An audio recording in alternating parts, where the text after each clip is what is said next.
सभी को प्रणाम। डे 10 हमारी भावी पीढ़ी और उसका नवनिर्माण का स्वाध्याय के अंतर्गत आज का टाइटल है गर्भस्थ शिशु का पोषण। केवल शरीर गठन, स्वास्थ्य संरक्षण और आदतों से ही नहीं, बच्चे की चेतन शक्ति का विकास भी माता के सोचने और चिंतन के अनुरूप ही विकसित होता चला जाता है। शिशु पर उन बाह्य परिस्थितियों का भी प्रभाव पड़ता है जिनसे माता प्रभावित होती है। कहने का भाव यह है कि शिशु माँ के भीतर बैठा हुआ वह जीव है जो अपना सब कार्यकलाप माता की इंद्रियों के माध्यम से ही संपन्न करता है। स्पष्ट है कि गर्भस्थ शिशु का पोषण सिर्फ हम ना उसका शारीरिक रूप से माँ करती है, बल्कि उसका मानसिक रूप से भी पोषण माँ अपनी चिंतन और अपनी जो उनकी विचार और सोच होती है उस हिसाब से करती चली जाती है। क्योंकि गर्भस्थ शिशु जो है टोटली एक माँ पे डिपेंड होती है, इसलिए माँ का नवनिर्माण में एक बहुत ही महत्वपूर्ण योगदान होती है।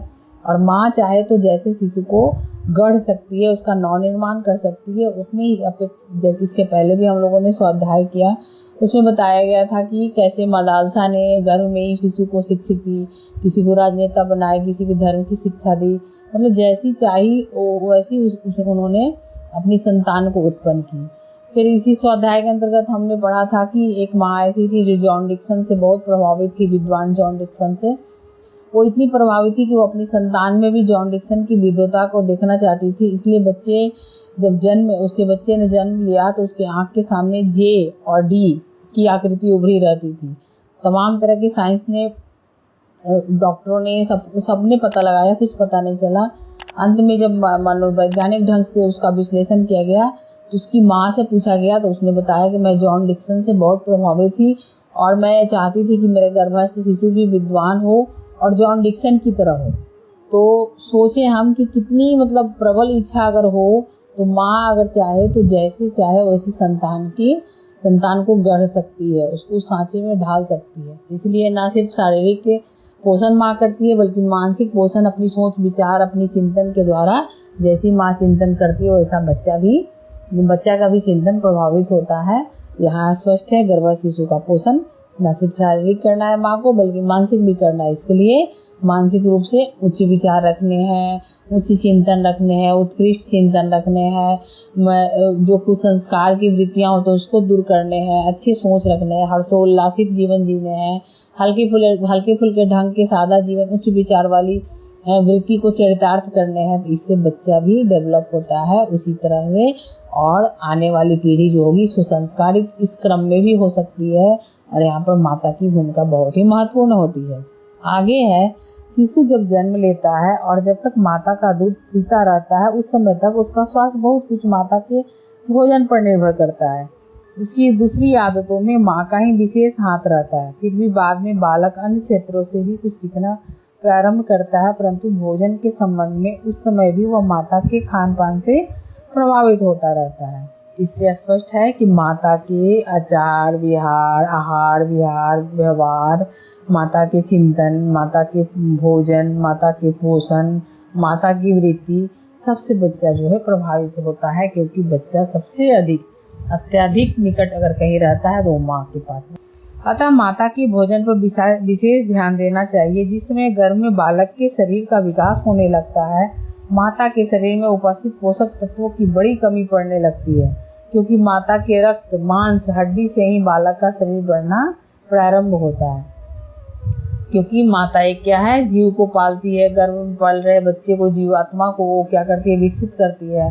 तो उसको क्या होता है, उसकी जो खुद की पोषक तत्व भी होती है वो कम पड़ने लग जाती है, क्योंकि अपने ही रक्त मांस हड्डी से बालक का शरीर का निर्माण करती है। फलस्वरूप माता के शरीर में प्रोटीन, खनिज, लवण, विटामिन, कैल्शियम, फास्फोरस की कमी पड़ने लगती है और माता का शरीर इनके अभाव में दुबला पतला और शक्तिहीन और पीला पड़ने लगता है। क्योंकि माता के अंदर जो पोषक तत्व होते हैं उसे बच्चा अपने अंदर खींचता है, बच्चा विकसित होता है, तो माता को इसमें डबल पोषण चाहिए। इसलिए माता को देखेंगे आज के डॉक्टर भी जब गर्भावस्था में गर्भवती महिलाओं को, प्रेग्नेंट महिलाओं को डॉक्टर के द्वारा भी ये सब नॉर्मल दवाएं, प्रोटीन की, खनिज लवण की, विटामिन की, ये सब की दवाइयाँ चलाई जाती है। और साथ साथ ऐसे खान पान करने को भी कहा जाता है, जिनमें ये सब तत्व जो है प्रचुर मात्रा में पाए जाते हैं। अगर उन्हें नहीं दी जाएगी तो माता का शरीर शक्तिहीन और पीला पड़ने लग जाते हैं। अक्सर ये गाँव में ऐसी महिलाओं को होता है कि वो खुद कुपोषित हो जाती है, उनके बच्चे जो है कुपोषण के शिकार हो जाते हैं जानकारी के अभाव में, और गरीबी भी एक हो जाती है। बहुत सारे लोग इसको अफोर्ड नहीं कर पाते हैं कि उनको क्या करना चाहिए। इतने सारे खर्चीले चीज़ों को वो क्या करते हैं, उनकी क्षमता से बाहर होती है। तो लेकिन इन सब के बावजूद भी अगर माता की जिजीविषा और उनकी प्राकृतिक रहन सहन हो और सोच और चिंतन उनकी उच्च हो तो माँ एक श्रेष्ठ संतान को गढ़ सकती है। भले वो गांव में रहे, शहर में रहे, किसी भी परिवार में रहे, किसी भी संप्रदाय में है, किसी भी जाति से हो, वो कैसा भी भोजन करती हो, उससे भी प्रबल मतलब होती है तो वो है जिजीविषा।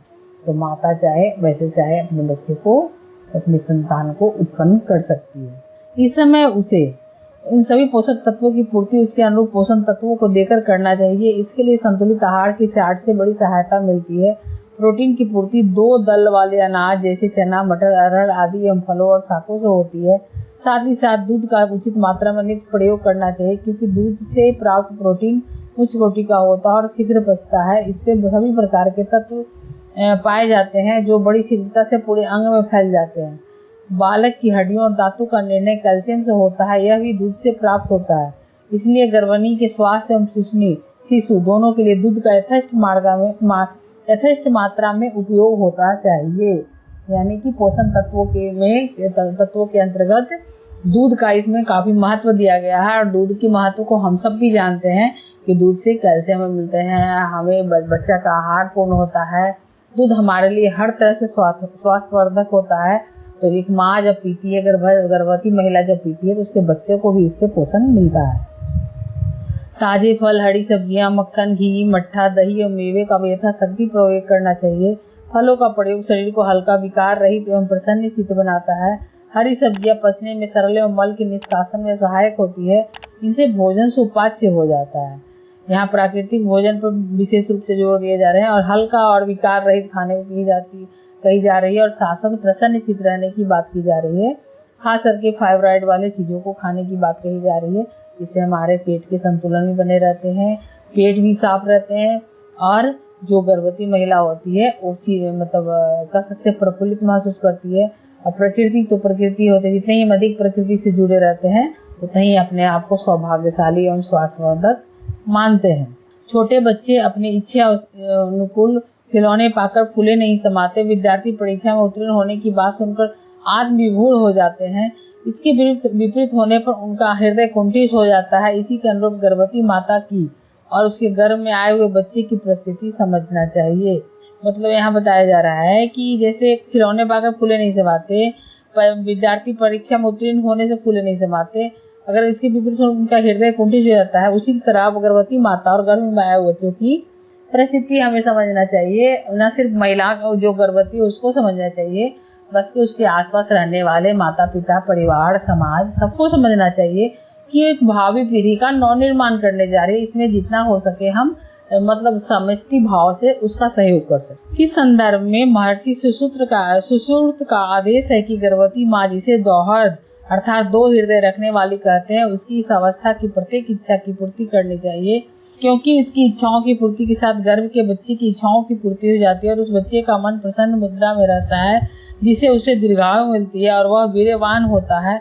लेकिन कभी कभी ऐसा भी होता है कि गर्भवती की कुछ इच्छाएं स्वास्थ्य के विचार से न्याय संगत नहीं रहती। ऐसे अवसर पर बड़े विवेक एवं चतुरता से उनका समाधान करना चाहिए, अन्यथा शिशु में दोष आ जाते हैं। यहाँ बताया जा रहा है कि इच्छाओं की पूर्ति के साथ गर्भ के बच्चे की इच्छाओं की पूर्ति हो जाती है, जैसा माँ चाहती है वैसा हो जाती है। लेकिन कभी कभी ऐसा होता है कि माँ इन सब बातों के साथ साथ कुछ माँ ऐसी भी होती है जो उनके स्वास्थ्य के अनुकूल तो नहीं होती है, लेकिन उनके मन में तरंगे होते हैं कि हमें ये खाना चाहिए, जैसे खटाई है, मिठाई है, ये सब इस अवस्था में प्रायः महिलाएं खाया करती हैं। तो यहाँ पर बताया जा रहा है कि जो उस महिला के साथ रहने वाले लोग, घर परिवार के लोग हैं, समाज के लोग हैं, क्योंकि समाज की हम इकाई हैं, समाज हमारा अंग है, हम समाज के अंग हैं। तो हम सबका एक कर्तव्य बनता है कि गर्भवती महिला गर्भवती महिला के आसपास जो उनके आसपास रहते हैं उनको सहयोग दें, क्योंकि वो एक नव निर्माण करने जा रही है भावी पीढ़ी की। किसके गर्भ से कौन सा महापुरुष और उत्पन्न हो जाए कहा नहीं जा सकता है, क्योंकि सभी महापुरुष जन्म के पहले भी एक सामान्य जैसे दिखते हैं, सामान्य जैसे गर्भ में रहते हैं, जो सामान्य नियम है प्रकृति का, वैसा वो सब कुछ अपनी कह सकते हैं कि दिनचर्या को, आचार को, विहार को उस नियमों के अनुसार चलते हैं। तो इस तरह से देखा जाए तो चतुरता से काम करना चाहिए जो स्वास्थ्य के अनुकूल गर्भवती महिला के हो। ऐसा वातावरण बनाए रखना चाहिए कि गर्भवती माता की मन स्थिति सुव्यवस्थित एवं संतुष्ट और आशा से परिपूर्ण बनी रहे। इसके लिए उसे सुंदर सुसज्जित स्थान पर रहना चाहिए। उसके कमरे में वीर पुरुषों के चित्र और विचारकों के उद्देश्य सूक्ष्म रूप से लगे रहना चाहिए। इसका मनोवैज्ञानिक प्रभाव बड़े ढंग से पड़ता है। हम देखते हैं कि छोटे बच्चे अपने माता पिता तथा पास पड़ोसियों की बातों और उनके कार्यों में बहुत जल्दी प्रभावित हो जाते हैं और उनके अनुरूप काम करने लगते हैं। यही बात गर्भस्थ शिशु की भी है। माता जैसी कथाएं पढ़ती सुनती है, उसकी ही छाप गर्भस्थ बालक को पड़ती है। अतः माताओं का यह आवश्यक कार्य है कि गर्भस्थ शिशु के कल्याण और उनके भविष्य का सर्वप्रथम ध्यान रखकर अपना खान पान और रहन सहन उचित बनाएं। यहाँ बताया जा रहा है कि छोटे बच्चे अपने माता आसपास के पड़ोसियों के कार्यों से बहुत जल्दी प्रभावित होते हैं। माँ जैसी करती है वैसा बच्चा करता है। हम सब बड़े होकर भी देखते हैं कि हमारे जो हमारे अंदर गुण है वो हमारे कहीं ना कहीं परिवार से, हमारी माता से मिली हुई होती है। तो माता हमारे जैसी मतलब उनकी आचार विहार होते हैं, उसी तरह से हम भी प्रभावित होते हैं। तो माता जैसी कथाएं सुनती पड़ती है तो उसका छाप गर्भस्थ बालक पर भी पड़ती है। जैसे छोटे बच्चे पड़ोसियों की बातों से जल्दी प्रभावित होते हैं, उसी तरह माता जैसी कथाएं सुनती है उससे भी गर्भस्थ बालक पड़ती है। इसलिए अच्छी सोच चिंतन के लिए महापुरुषों की जीवनी पढ़ना चाहिए। इस अवस्था में महापुरुषों को चित्र और विचारकों को उद्देश्य को देखना चाहिए। जैसा कि इसके पहले मैंने पढ़ा कि जॉन डिक्सन की विद्वता से प्रभावित होकर उस माँ ने जॉन डिक्सन जैसी विद्वता पाने की ललक से अपने अंदर इतनी जिज्ञासा को तीव्र रखी कि जे और डी उसके बच्चे जो जन्म लिए तो उसके आंखों के सामने जे और डी की आकृति बनी होती थी। सोच लीजिए कि एक माँ में कितनी क्षमता होती है। माँ एक जननी है, इसलिए नवनिर्माण गढ़ने की सिर्फ उसको ये अधिकार मिला है। तो कहीं ना कहीं उसमें हम सबका भी साथ बहुत जरूरी है। तो आए हम अपनी भूमिका को देखें कि हम क्या कर सकते हैं इस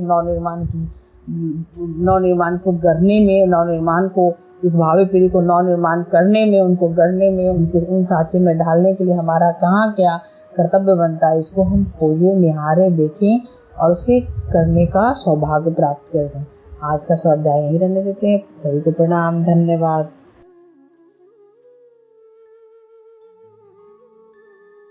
हमारे YouTube चैनल को सब्सक्राइब करें और बेल आइकन को दबाकर ऑल पर क्लिक करें ताकि आने वाले सभी वीडियोस की नोटिफिकेशन आपको मिलती रहे।